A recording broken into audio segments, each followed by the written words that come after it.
They rise from the ocean like mechanical skyscrapers. Monolithic, industrial giants that operate in some of the most extreme environments on Earth.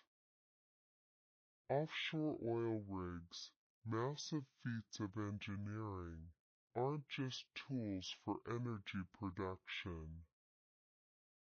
They're among the largest and heaviest structures ever built by humans. But not all oil rigs are created equal. Today, we're diving deep, literally and figuratively, into the incredible world of offshore oil rigs, and seeing how these titans stack up against each other in sheer size, scale, and capability. First, let's set the scene. Offshore oil rigs are large structures used to extract petroleum from beneath the seabed. Depending on the location and depth of the oil reserve, these rigs come in several forms: fixed platforms, semi-submersibles, jack-up rigs, drill ships, and spars, each designed for a specific range of ocean depths and conditions. Jack-up rigs, for example, are typically used in shallower waters, up to around 400 feet deep. They rest on steel legs that can be raised or lowered. Then we have semi-submersibles, which float but are anchored in place, good for deeper waters. Drill ships are essentially floating oil rigs mounted on ships, capable of maneuvering to different drill sites. And then there are the giants, the fixed platforms and spars, permanent installations that reach unimaginable sizes. Let's begin with the smaller rigs, though even these are anything but tiny. Jack-up rigs like the Noble Lloyd Noble stand on legs that can extend down over 600 feet.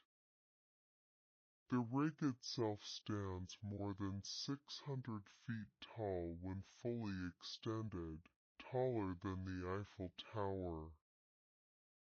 Its deck space is the size of a football field, and it can house over 150 workers. It weighs approximately 34,000 tons. And that's just scratching the surface.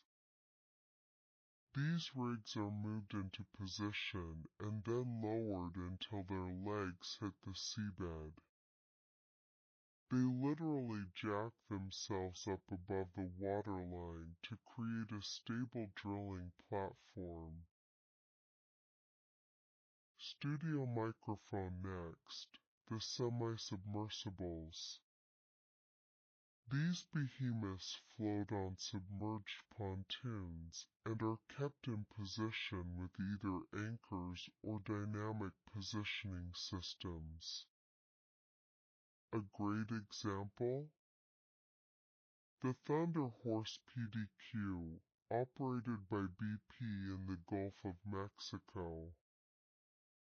This rig is a semi-submersible production, drilling, and quarters platform, hence PDQ.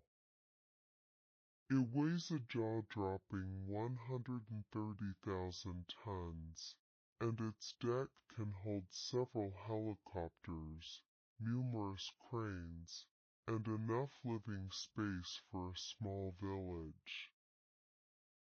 It operates in water 6,000 feet deep, nearly twice the height of Mount Vesuvius.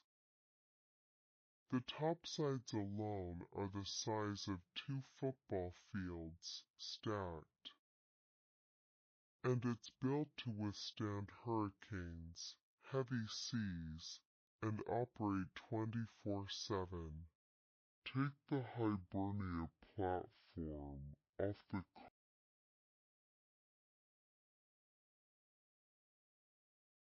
coast of Newfoundland. This thing isn't just large, it's fortified like a fortress. Designed to resist icebergs, it weighs 1.2 million tons. That's right, million. Its concrete gravity base is a colossus that sits on the ocean floor, 80 meters deep, and supports a structure 224 meters high. That's taller than the Statue of Liberty and the Space Needle combined. But even that pales in comparison to the trolley platform, perhaps the largest object ever moved by humans. Located in the North Sea and operated by Equinor, Trolley is a concrete giant. It stands 472 meters tall, taller than the Empire State Building, and weighs 1.2 million tons. Its legs alone are over 1,000 feet high. And what's more, it was built onshore and towed out to sea in one of the most ambitious maritime operations in history. When you drill ultra-deep, you need ultra-stable platforms. Enter the spar rig.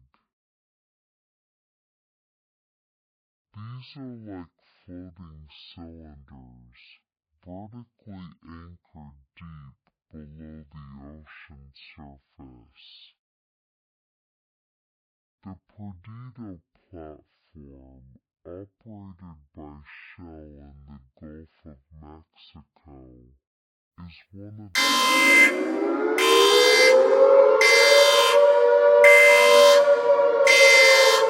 ABC Grinch, What if I baby. suddenly became goated at sniper? Stranger things have happened. Oh my god!